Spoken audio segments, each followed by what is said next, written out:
Somos do terceiro ano C, de Agroecologia, e vamos falar sobre realismo e parnasianismo. O grupo é composto por Alex Teixeira, Carla Guimarães, Gabriela Costa e Henrique Costa, sob a orientação da professora Gabriela Belo. Realismo. O realismo foi um dos principais movimentos artísticos do final do século XIX, marcado pelo romance Madame Bovary, de Gustave Flaubert, em 1857. O realismo foi um movimento literário, histórico e cultural, com ideias opostas ao romantismo. A obra Madame Bovary é considerada o primeiro romance realista da história da literatura. Gustave Flaubert foi um escritor francês que nasceu em 12 de dezembro de 1821. Aos 16 anos de idade, escreveu sua primeira obra autobiográfica, Memórias de um Louco. Ele iniciou o curso de Direito, mas devido a problemas de saúde, não concluiu a graduação.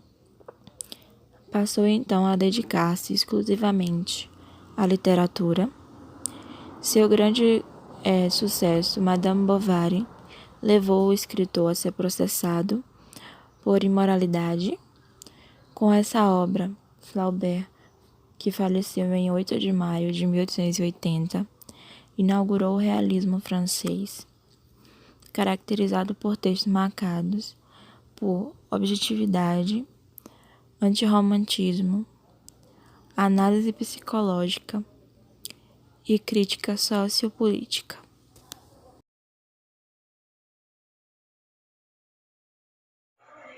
Os autores realistas deixaram de lado o excesso melancólico do romanticismo, pois pregavam o extremamente oposto, um olhar mais objetivo.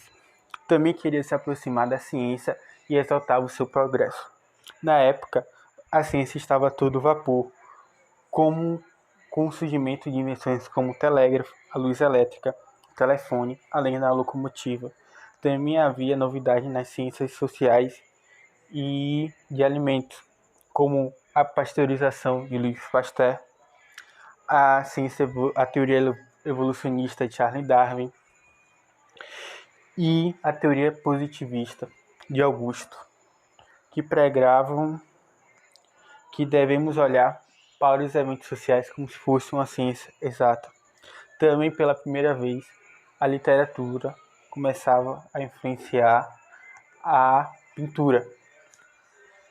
Assim, na Europa, podemos destacar alguns elementos como o evolucionismo, o comunismo, que estava sendo difundido na época, e o determinismo e o positivismo. No Brasil, seu contexto histórico é a abolição da escravidão em 1888 e a proclamação da República um ano depois pelos militares.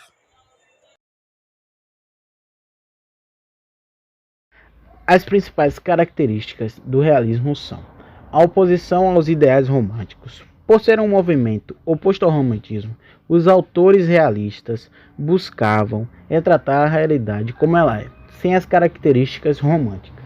Um retrato fidedigno da realidade, por apresentar em suas obras temas relacionados com a realidade cotidiana. O objetivismo, retratando a sociedade de maneira mais real, sem idealizações e subjetividade. O cientificismo e o materialismo, que foram pensamentos científico-filosóficos que influenciaram diretamente no movimento. O romance documental, onde os autores tinham o intuito de observar, documentar e denunciar a realidade social, descrevendo os costumes e os espaços sociais da época. Além disso, os escritores realistas apresentavam uma linguagem culta, direta e clara, cheia de descrições e detalhes de ambientes e personagens, fazendo diversas vezes crítica aos valores burgueses, à igreja e diversas denúncias sociais relacionadas a problemas políticos, econômicos e culturais. Na França, o livro Madame Bovary, do romancista Gustave Flaubert, foi um marco do realismo. Ele é considerado, portanto, ícone do realismo universal. Destaca-se igualmente a obra de Émile Zola, que escreveu o famoso romance Revolução Francesa.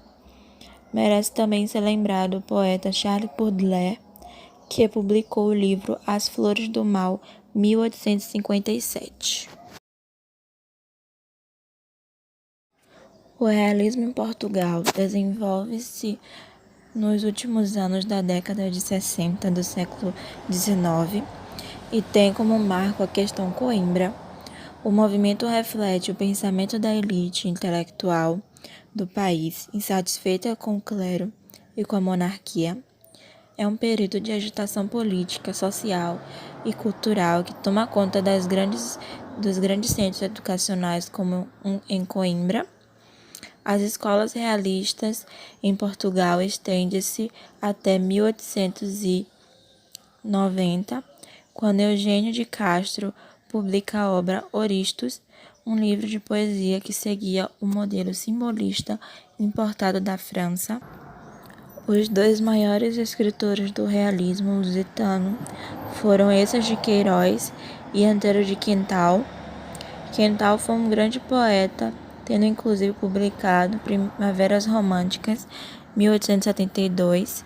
Diferente dos românticos, seus poemas eram céticos quando o assunto era amor.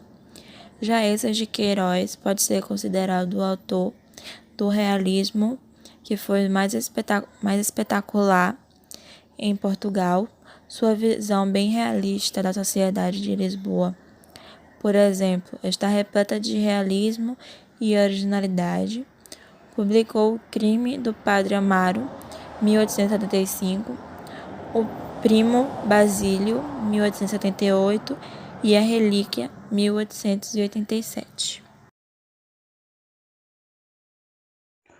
O realismo brasileiro segue os mesmos moldes europeus, assim defendendo teorias como a positivista, que fala que devemos olhar para a sociedade como se fosse uma ciência exata, com um olhar crítico e analítico, como também o darwinismo, a teoria que fala que só os mais fortes e adaptados sobrevivem ao meio, o determinismo, que fala que o comportamento humano é moldado, é definido pelo meio que vivemos, o empirismo, que defende que só testando, analisando e observando o que pode ser narrado, conseguimos a verdade absoluta, assim valorizando os métodos científicos.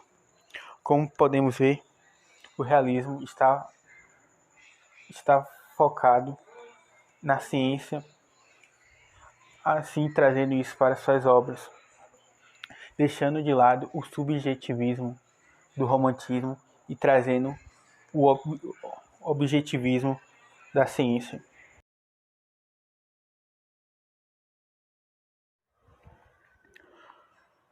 O realismo e o naturalismo brasileiro compartilham uma mesma filosofia, como o determinismo, que prega que os comportamentos humanos é definido pelo meio, e assim podendo haver mudanças desses comportamentos. É justamente o determinismo que une o realismo ao naturalismo e também os separam.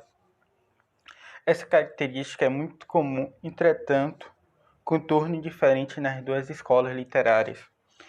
O determinismo realista explica os comportamentos humanos por meio da observação psicológica, enquanto o determinismo naturalista tenta explicar os comportamentos humanos por meio da observação patológica e biológica. Dentro dos maiores autores realistas brasileiros, podemos citar sem dúvida Machado de Assis. Machado de Assis teve suas obras marcadas por grande ironia, ceticismo, constante diálogo entre elas, também como o aprofundamento psicológico de seus personagens interesse por questões sociais e críticas sociais. Outros autores brasileiros que podemos citar também temos Raul Pompeia, com sua obra-prima O Ateneu, de 1888. Obra essa que o levou a cometer suicídio em 25 de dezembro de 1895. Por T5. Também temos outros autores, como Manuel Antônio de Almeida, Aloysio de Azevedo, Inglês de Souza, Adolfo Caminha e Júlio Ribeiro. Completo. Raul Pompeia, assim como Machado de Assis, ele também se destacou demais no realismo brasileiro. Ele escreveu a obra O Ateneu, que foi em 1888. Essa obra ela tem um caráter confessional e memorialista. Esse romance ele é narrado em primeira pessoa por um aluno do internato chamado Sérgio, que ele é um narrador onisciente. Raul ele narra com muita habilidade e um senso estético memorável situações vividas pelos personagens no internato. Ele traz uma representação do que era a vida fora da escola e, ao mesmo tempo, uma denúncia da hipocrisia da sociedade burguesa da época. A densidade psicológica do romance, aliada a um senso naturalista de descrição, coloca a obra como um caso à parte na literatura realista. Em um trecho do romance, Sérgio relata uma experiência que ele teve com um aluno mais velho do internato, onde ele relata pra gente, a história de amor, vamos dizer assim, uma relação que ele viveu com esse outro aluno. Só que na época era proibido, não podia, era uma grande desonra viver uma relação entre duas pessoas do mesmo sexo. E aí as pessoas começaram a insinuar que Sérgio fosse o próprio autor, fosse Raul Pompeia. E aí ele ficou muito mal com toda essa situação, com toda essa repercussão que essa história tomou, por causa de uma narrativa onde ele usou o autor, E aí ele cometeu suicídio em 25 de dezembro de 1895. Entre os escritores de ficção realista brasileiro estão Manuel Antônio de Almeida, Aloysio Azevedo, Inglês de Souza, Adolfo Caminha e Júlio Ribeiro.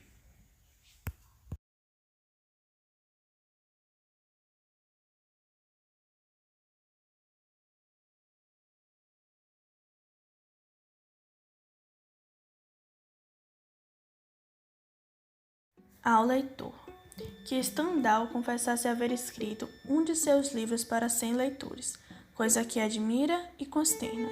O que não admira e nem provavelmente consternará é se este outro livro não tiver os 100 leitores de Stendhal, nem 50, nem 20 e muito 10. 10? Talvez 5. Trata-se na verdade de uma obra difusa na qual eu, Brás Cubas, se adotei a uma forma livre de um Sterne ou de um Xavier de Maistre. Não sei se lhe meti alguma rabugem de pessimismo. Pode ser, obra de finado.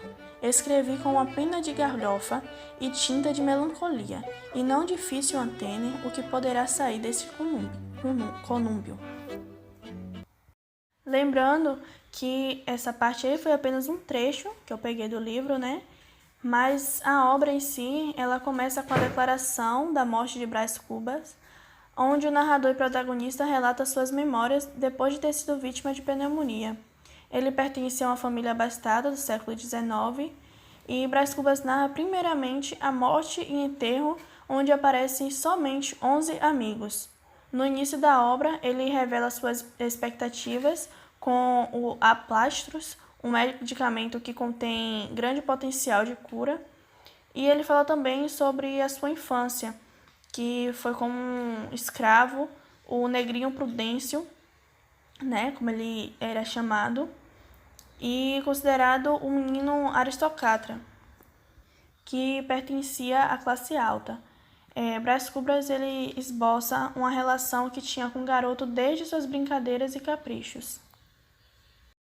Mas falando desse trecho aí que eu peguei, de falar sobre Stendhal, é possível perceber algumas das características fundamentais do realismo, como a perspectiva objetiva e não idealizada da sociedade, assim como uma fina ironia que era típica das obras de Machado de Assis.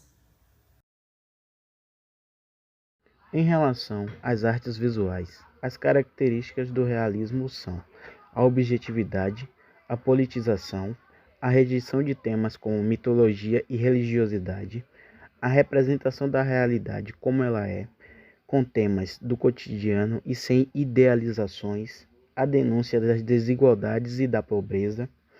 Bom, os principais representantes do movimento nas artes visuais foram Gustave Courbet, considerado um dos mais importantes artistas da época. Suas principais obras são Os Quebradores de Pedras e O Encontro. Edouard Manet, que em suas obras destacava o estilo de vida burguês. Suas principais obras são O Almoço na Relva e Olímpia, e Jean-François Millet. Suas principais obras são Ângelus e os Plantadores de Batata. Foi considerado um dos mais importantes artistas do realismo.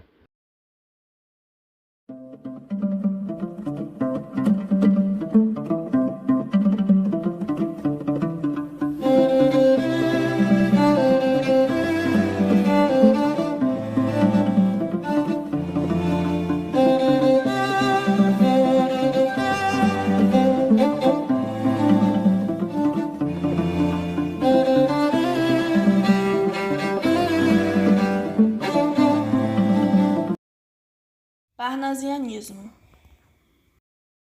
O parnasianismo surgiu na França em oposição às escolas literárias realismo e naturalismo, opondo-se à prosa, já que foi um movimento essencialmente poético. A escola teve influência da doutrina arte pela arte, apresentada por Théophile Gautier, poeta e crítico literário francês. Ainda no período do romantismo, a teoria da arte pela arte ressalta o belo e o refinamento através da autonomia da arte alheia à realidade. O nome da escola vem do termo grego Parnassos, o qual indica o lugar mitológico onde as musas moravam. De postura antirromântica, é baseado no culto da forma, na impassibilidade e na impessoalidade, na poesia universalista e no racionalismo. Os autores parnasianos criticavam a simplicidade da linguagem, a valorização da paisagem nacional e o sentimentalismo. Para eles, essa era uma forma de subjugar os valores da poesia.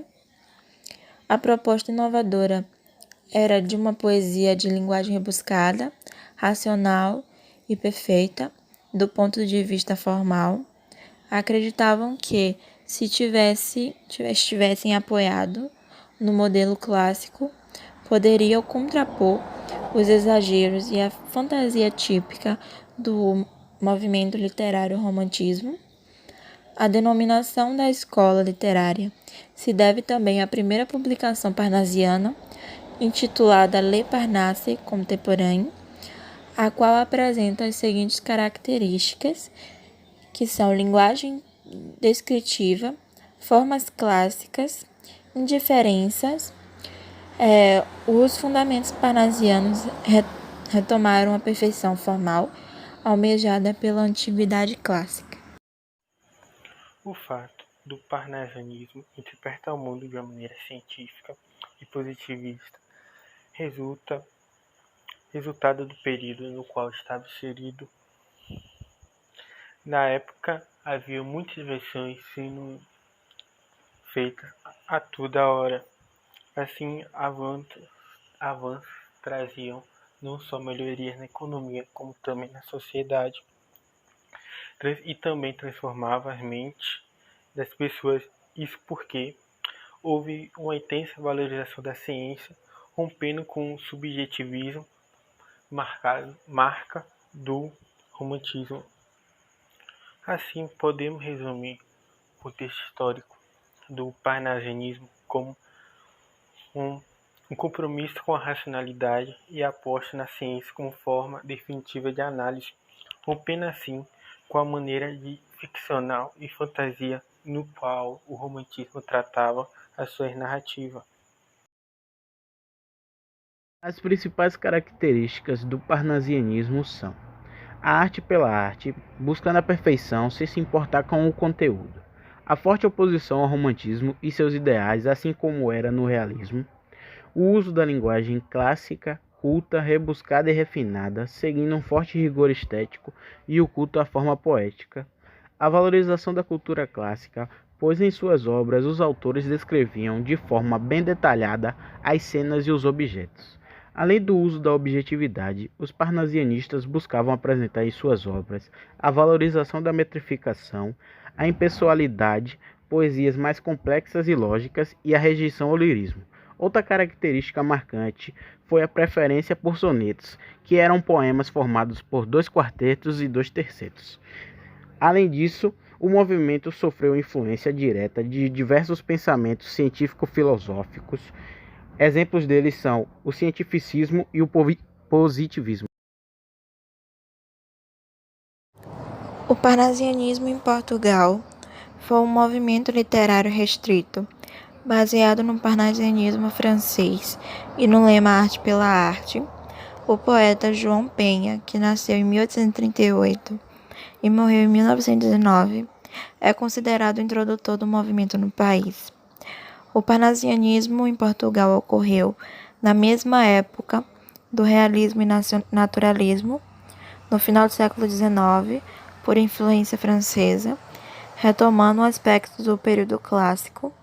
Foi um movimento conhecido como antirromantismo, justamente pela oposição aos ideais românticos da época.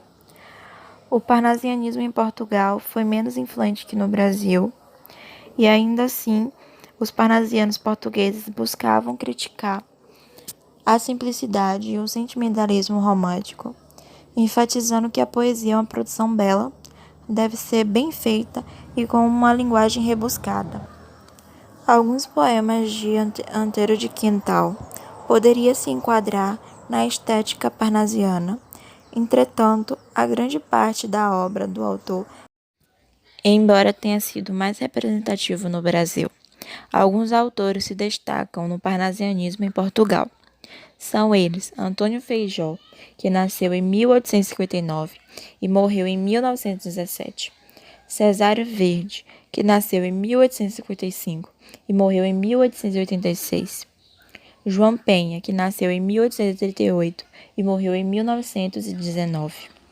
Gonçalves Crespo, que nasceu em 1846 e morreu em 1883. Bom, João Penha foi um poeta, jornalista e crítico literário português, representante do parnasianismo português. Seu nome completo é João de Oliveira Penha Fortuna. Formou-se em Direito na Universidade de Coimbra.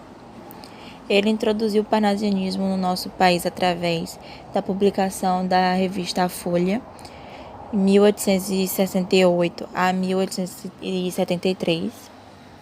Antônio Feijó.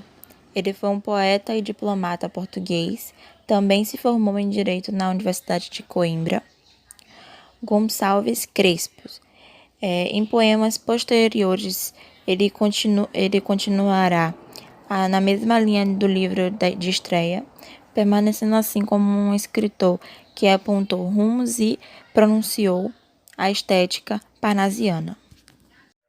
O parnasianismo brasileiro se inicia com a obra Fanfarra de Teófilo Dias, em 1822, e vai seguindo até a Semana de Arte Moderna de 1922. Assim, o parnasianismo brasileiro segue os mesmos moldes europeus, como a arte pelas artes. Um dos principais autores brasileiros do parnasianismo foram Olavo Bilac, Raimundo Corrêa, Alberto de Oliveira, chamado assim de Trindade Parnasiana. Entre outros autores temos Francisca Júlia, com as suas obras Livro de Infância e Alma Infantil. Também temos Vicente de Carvalho, com suas obras Relicário, Rosa Rosa do Amor, Poema e Canções, entre outras. Olavo Bilac foi um dos autores parnasianistas mais conhecidos, inspirando-se nos autores franceses para compor sua obra. Contudo, com a chegada do modernismo, seus autores criticavam as obras parnasianistas, pois achavam sem sentido e vazias.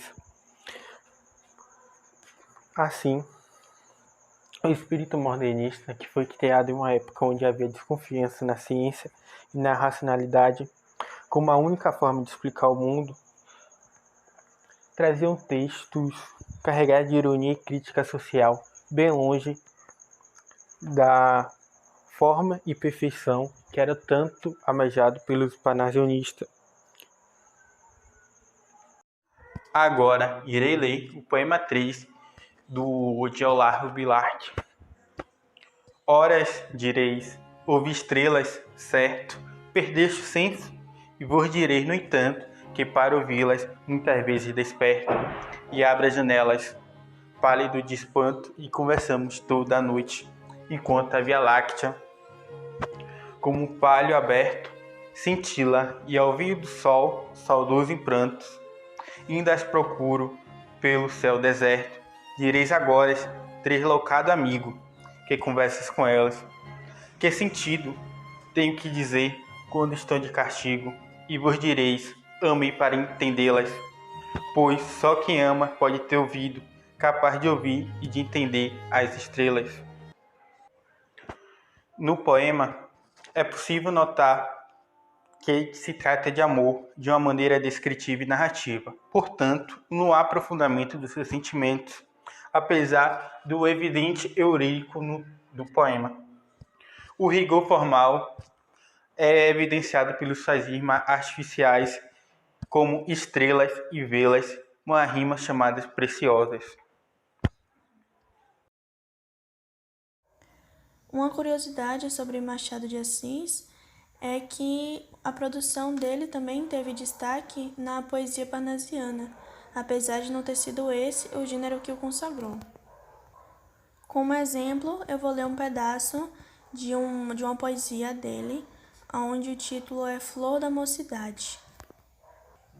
Eu conheço a mais bela flor, és tu, rosa da mocidade. Nascida, aberta para o amor, eu conheço a mais bela flor. Tem do céu a serena cor e o perfume da virgindade. Eu conheço a mais bela flor, és tu, rosa da mocidade. A poesia parnasiana estava preocupada apenas com o belo, com a parte estética, daí a palavra esteticismo. Era uma poesia totalmente descompromissada com os problemas sociais, onde sua única preocupação era a arte pela arte, ou seja, a arte deveria existir em função dela mesma. A impassibilidade é a negação do sentimentalismo exagerado presente no romantismo. Os parnasianos, eles negavam qualquer expressão de subjetividade em favor da objetividade temática. A poesia parnasiana é marcadamente descritiva, onde frequentemente aparecem descrições pormenorizadas de objetos e cenas da natureza. O parnasianismo, assim como fez o classicismo, também se voltou para a antiguidade greco-romana, tida como modelo de perfeição e beleza. A maior preocupação dos poetas parnasianos era a forma, o conteúdo ficava no segundo plano. O importante era a palavra, a aparência e a solenidade. Tamanha era a preocupação formal que os parnasianos ficaram conhecidos como poetas de dicionário. As rimas pobres ocorrem quando as palavras rimadas pertencem às mesmas classes gramaticais. Exemplo: entre as ruínas de um convento, de uma coluna quebrada, sobre os destroços ao vento, vive uma flor isolada. Alberto de Oliveira. Nesta estrofe, a palavra convento do primeiro verso rima com a palavra vento do terceiro verso e ambas são substantivos. Já a palavra quebrada do segundo verso rima com a palavra isolada do quarto verso e ambas são adjetivos. As rimas raras ou perfeitas ocorrem quando as palavras rimadas apresentam terminações incomuns. Um exemplo disso é a estrofe de Raul de Leone, que diz: que ouço ao longe o oráculo de Eleusis. Se um dia eu fosse teu e fosses minha, o nosso amor conceberia um mundo, e de teu ventre nasceriam deuses. Nessa estrofe, o substantivo próprio Eleusis, do primeiro verso, rima com o substantivo comum, deuses, do quarto verso. Mas atenção, o que importa na rima é o som e não a letra. Por isso, não há nenhum problema em Eleusis com I e deuses com E. Ao lado da utilização das rimas, os poetas parnasianos retomaram as formas fixas, principalmente o soneto, e elegeram o verso alexandrino, ou seja, é um verso composto por 12 sílabas poéticas, como modelo de métrica.